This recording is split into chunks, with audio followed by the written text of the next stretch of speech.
ये प्रसंग बड़े ध्यान से सुनिएगा। रावण को जब पता चला कि खरदूषण मर गए, रावण अपने महल में कक्ष में जाकर उसने द्वार को बंद कर लिया और एकांत में रावण चिंतन करने लगा, क्या? खरदूषण मोहि सम बलवंता, जितना बल मेरे में है उतना ही बल खरदूषण में था। और एक बात रावण जानता है कि भगवान को छोड़कर न कोई मुझे मार सकता है न खरदूषण को मार सकता है। रावण जब सुना कि खरदूषण मर गए तो रावण निश्चिंत हो गया, उसको निश्चित हो गया मन में कि भगवान ने धरती पर अवतार ले लिया है। अब दर्शन करिए, जब रावण को ये विश्वास हो गया उसको कि परमात्मा धरती पर आ गए हैं, अब रावण सोचने लगा फिर मेरा उद्धार कैसे होगा? भाई भगवान आए तो मेरा भी तो उद्धार होना है। बोला आज से मैं भजन शुरू करूंगा। उठाया माला और शुरू किया जप करना। आधी माला जपा था तब तक माला हाथ से गिर गई। फिर कहता है अरे हो नहीं पाएगा, होई ही भजन क्यों न तामस देहा, मेरा तामसी शरीर है, मैं भजन कर ही नहीं पाऊंगा और भजन नहीं करूंगा तो उद्धार कैसे होगा? भगवान आ गए हैं, टाइम ना निकल जाए।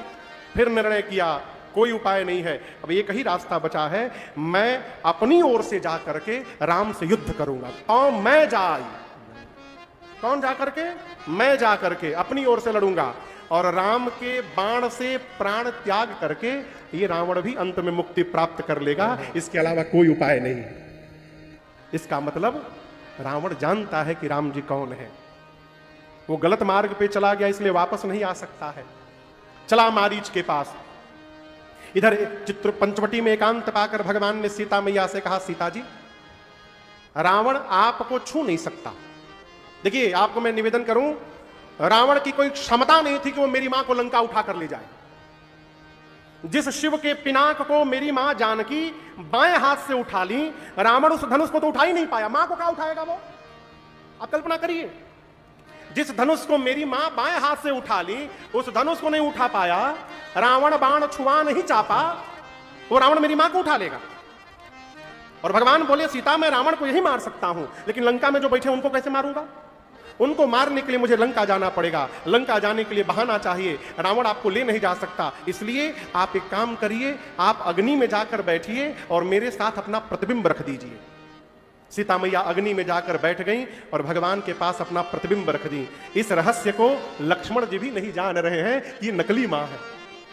और हम आपको बताएं, रावण वध के बाद जो कहता है कि राम जी ने मां की अग्नि परीक्षा ली, परीक्षा नहीं ली थी। अग्नि में जो सीता मैया थी उनको बाहर निकाला था भगवान ने रचना करके। रावण गया मारीच के पास, कहा चलो सोने का हिरण बनो। मारीच बोला जाऊंगा तो राम मार देंगे। रावण बोला नहीं जाओगे तो मैं मार दूंगा। अब बोलो, चॉइसेस इज योर्स। मेरे हाथ से मरना है कि राम के हाथों मरना है? मारीच बोला यदि मरना ही है तो चल के भगवान के हाथों मरा जाए, कम से कम उद्धार तो जीवन में होगा। सोने का हिरण बन के पहुंचा। अरे कंचन मृग बन कर आया। कौन आया? जोर से बोलिए। कंचन मृग बन कर आया, सिया का अपहरण कराने।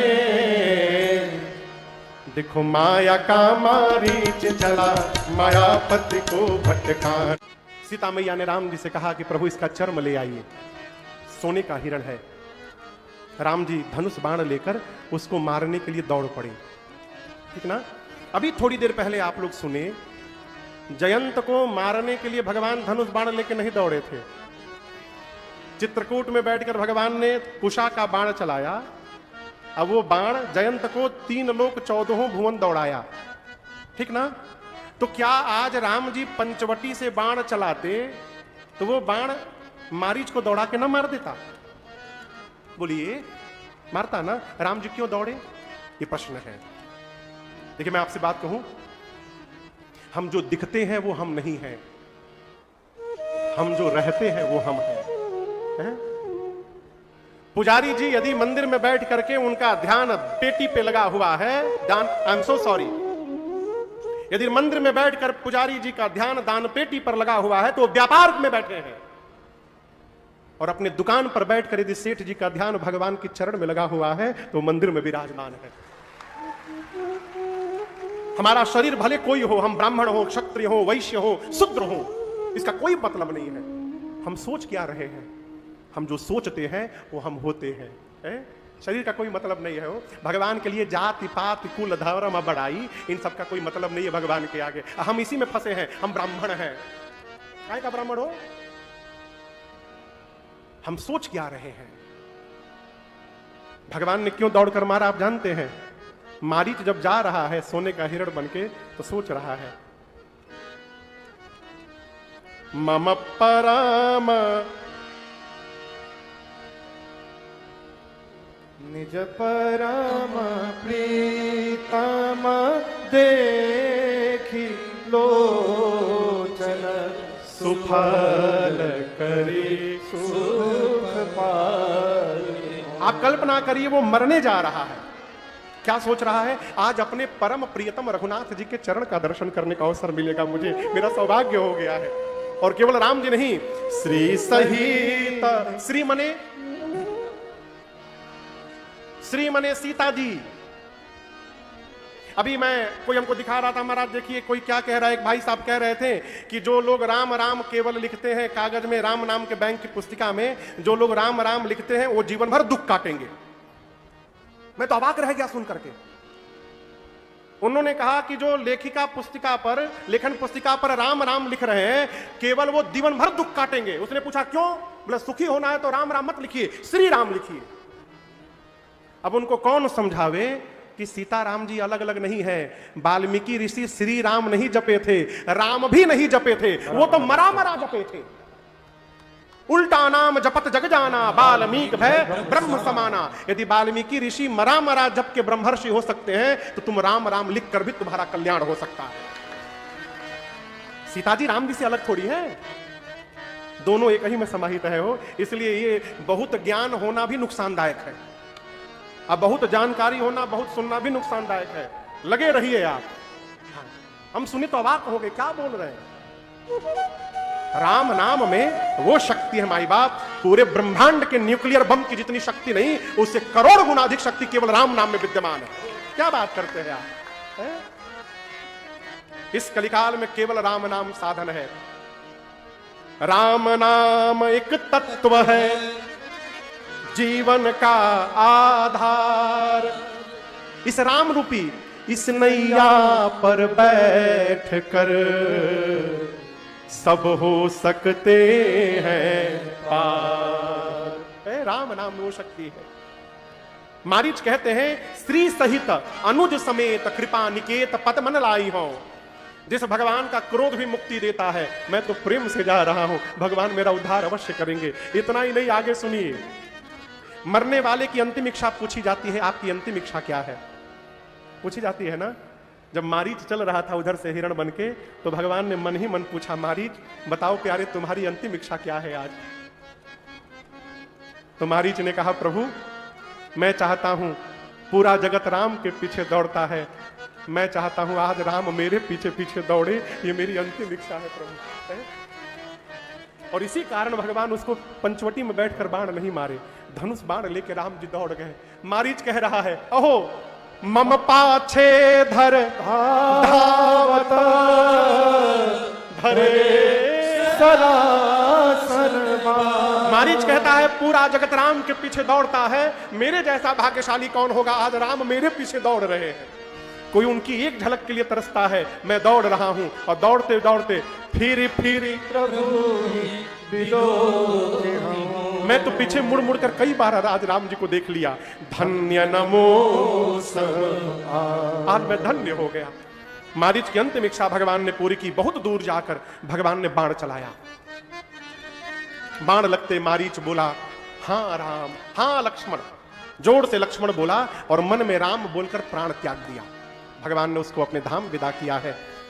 लक्ष्मण जी को सीता मैया ने राम जी के पास भेजा है। और आप सब जानते हैं, रावण आया, मेरी मां को लेकर चला गया। मार्ग में जटायु जी ने सीता जी की रक्षा करने की कोशिश की, लेकिन रावण ने जटायु जी के दोनों पंख काट दिए।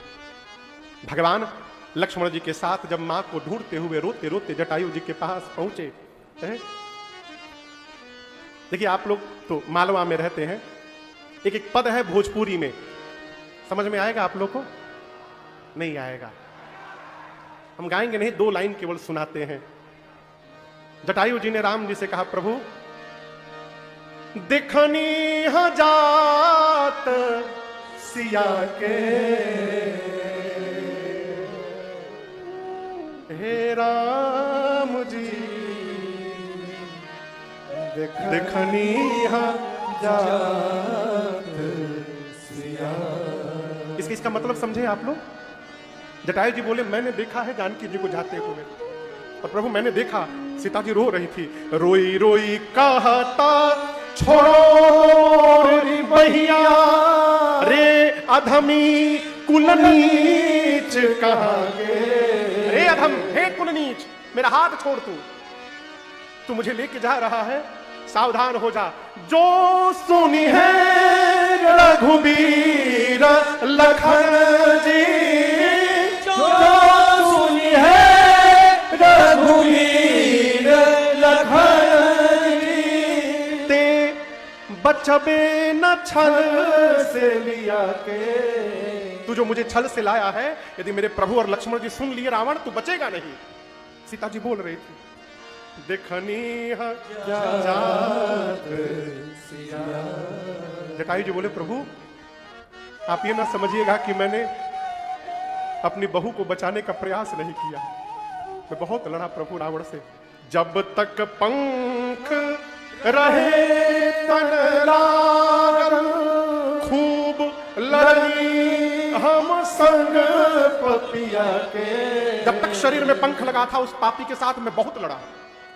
और आपको सुनकर आश्चर्य लगेगा, जटायु जी ने इतना मारा रावण को, चोंच से रावण को 24 मिनट के लिए मूर्छा आ गई। उस समय रावण ने जटायु जी ने रावण के बाल को पंजों से पकड़ा और पुष्पक विमान से उठाकर नीचे धरती पर पटक दिया। इतना मारा था जटायु जी ने। लेकिन जटायु जी बोले नाथ, जब लड़ा वो होश में आया, उसके बाद निकाल लिया चंद्रहास खड्ग अपना और लड़ाता चंद्रहास खड्ग से, लड़ाता चंद्रहास खड्ग से, कटलस पंख ऋषिया के देखनी जात सिया। नाथ दशानन यह गति कीन्ही। देखिए यहां पर चौपाई है, नाथ दशानन यह गति कीन्ही। राम जी गति नहीं पूछे, राम जी बोले आपकी दुर्दशा किसने की? तात जटायु जी बोले दुर्दशा नहीं, ये मेरी सदगति है प्रभु। भगवान बोले कैसे सदगति है? जटायु जी बोले प्रभु जिसका प्राण आपकी गोद में निकलने वाला है, अब इससे अधिक सदगति और जीवन में क्या हो सकती है? इसलिए दुर्दशा नहीं, ये मेरी गति है। नाथ दशानन यह गति कीन्ही। उसी दुष्ट ने सीता का हरण किया है, दक्षिण दिशा में ले गया है। आपको केवल बताने के लिए मैंने प्राण को रखा था। नाथ विदा करिए मुझे। मैं आपको एक बात बताऊं, पूज्य सूरदास जी का एक पद है, सूरदास जी का बाबू। सीता मैया तो ये देखी थी कि जटायु जी के पंख कट गए, उसके बाद क्या हुआ उनको पता नहीं। जब हनुमान जी पहुंचे हैं अशोक वाटिका में, हनुमान जी जब पहुंचे मां के पास, तो मां ने प्रश्न किया, हनुमान और कुछ मत बताओ, कहू कपी है की भांति जटा। हे कपी हनुमान और कुछ मत बताओ, तुम सबसे पहले बताओ मेरे पिता तुल्य जटायु जी कैसे हैं। और जब हनुमान जी ने बताया कि मां जटायु जी रहे नहीं, आपकी रक्षा करते करते उन्हें प्राण त्याग दिया, मां बहुत रोई है उस समय। जटायु जी भगवान से अविरल भक्ति मांग करके अपने प्राण का त्याग करते हैं। और जो सौभाग्य श्री राम जी ने अपने पिताजी को नहीं दिया, वो सौभाग्य राम जी ने जटायु जी को दिया। क्या? जटायु जी का अंतिम संस्कार भगवान अपने हाथों से पूर्ण करते हैं। तेहिके क्रिया जथोचित निज कर कीन्ही राम। विदा करके भगवान आगे बढ़े, कबंध नामक दैत्य का भगवान ने उद्धार किया और अब राम जी पहुंचे शबरी मैया के आश्रम में।